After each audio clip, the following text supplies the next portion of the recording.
Hello and welcome everyone to my latest raid/trial guide, this time featuring the Gilded Araya, releasing in patch 6.55 of Endwalker. There is no extreme of this encounter, and to unlock the Gilded Araya, you must complete the Hildibrand questline for Endwalker. Alright, start things off. Asura will be our opponent today, and she will begin by using Lower Realm, which is a raid wide that'll do some damage to the party.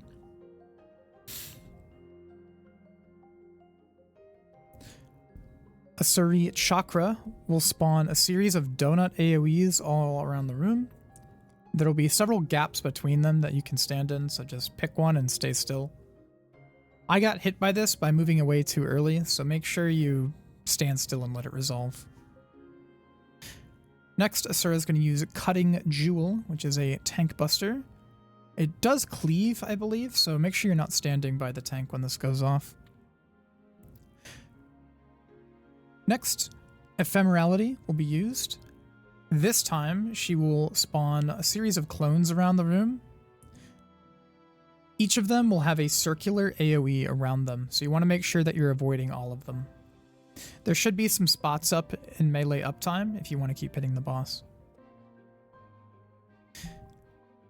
After that, Asura will start doing a very large flashy animation that won't actually have a spellcast, but you'll see dialogue pop up on screen, as well as a massive wall that kind of looks like a Paladin LB3.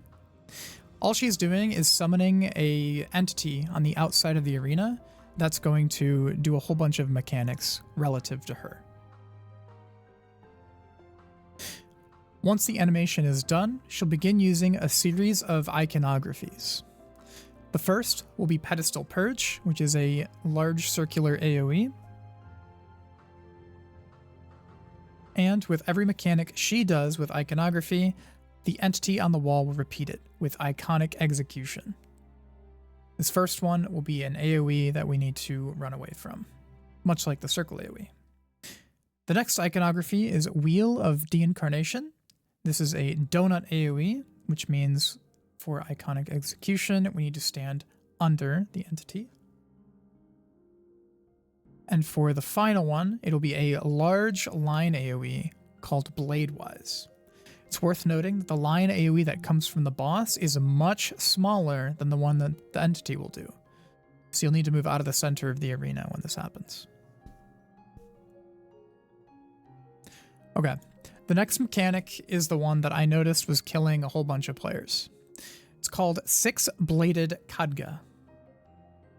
A series of slashes are going to spawn around the room and be numbered from 1 to 6.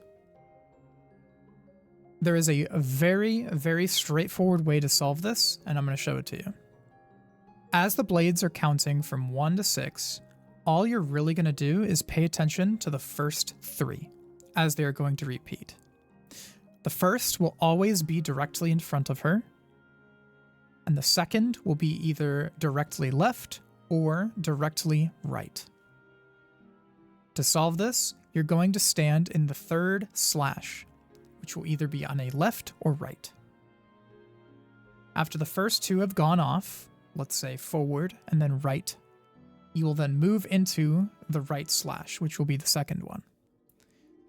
As soon as she slashes behind you, back where 3 was, you return to your position and repeat the pattern for 4, 5, and 6, as she will hit forward again, hit 5, which was 2, and then finally hit 6 again.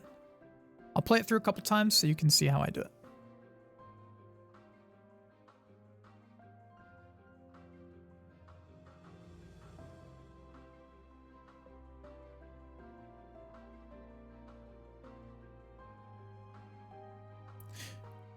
Next, Asura is going to use the Face of Wrath, where there will be a blue and red semicircle.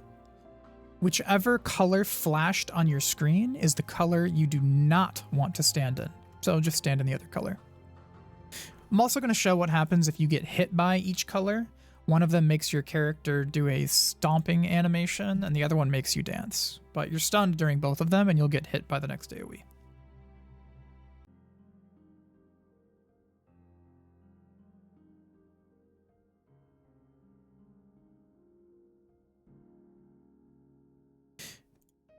Myriad Aspects will follow up with several cone AoEs, with the initial safe spots becoming AoEs afterward. So wait for the first set of AoEs to go off, then move into them. And then after this, we have a mechanic that's reminiscent to the Hydaelyn mechanic from earlier in the expansion, called Bladescatter. An initial AoE will spawn and rotate its way all the way around the room. And if you don't want to do excess movement, you can just move into where the initial few AoEs spawned, as it will never circle back on itself, so you don't have to move too much. A lower realm, the raid wide from earlier, will then cast. We'll have another set of iconographies, except this time, when the entity on the edge of the arena is executing, it will move first. So, for the out mechanic, you'll want to make sure that you're not standing where the new entity moves to, as it will never stay in the same place from here on out in the fight. It's always going to move. The second iconography, Bladewise, is the rectangular move from before. Just remember, it will move. And there is a little trick you can do for this one. Whenever the boss is going to move, you can just move where the entity currently is, and it'll always be safe.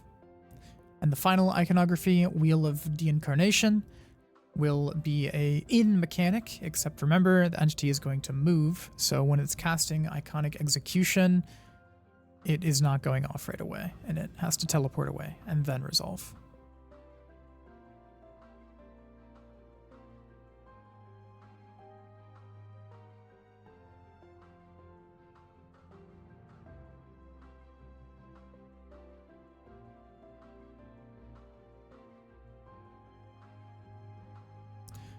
Once the iconographies are done, Asura will then cast the 6 Bladed Khadga again, and just like before, there is only 2 patterns. She will always do forward first, followed by left, then right, or forward first, followed by right, then left. Use the same strategy as before, where you wait in the 3rd slice, move into the 2nd slice really quick, and then as soon as that number 3 goes off, you move back into it, and repeat the next 3 slashes the same exact way. After those slashes, Asura will then use Many Faces, which spawns the red and blue floor again, and the Face of Delight indicates that she is doing the other color this time, so just make sure you're standing on the color that does not light up. Myriad Aspects is the follow-up once more, which will hit you if you got stunned before, but it shouldn't do lethal damage. And then after that, there will be repeating mechanics for the rest of the fight. There will be tank busters, there are spread AoEs during Asuri Chakra, which is the circular AoEs we talked about before. The clones will spawn again and give you some circle AoEs, and there should not be anything new from here on out. Upon completion of the trial and the questline, you will also get a mount right afterward. And you don't have to buy anything, no currency, just a quest reward. And this is what it looks like.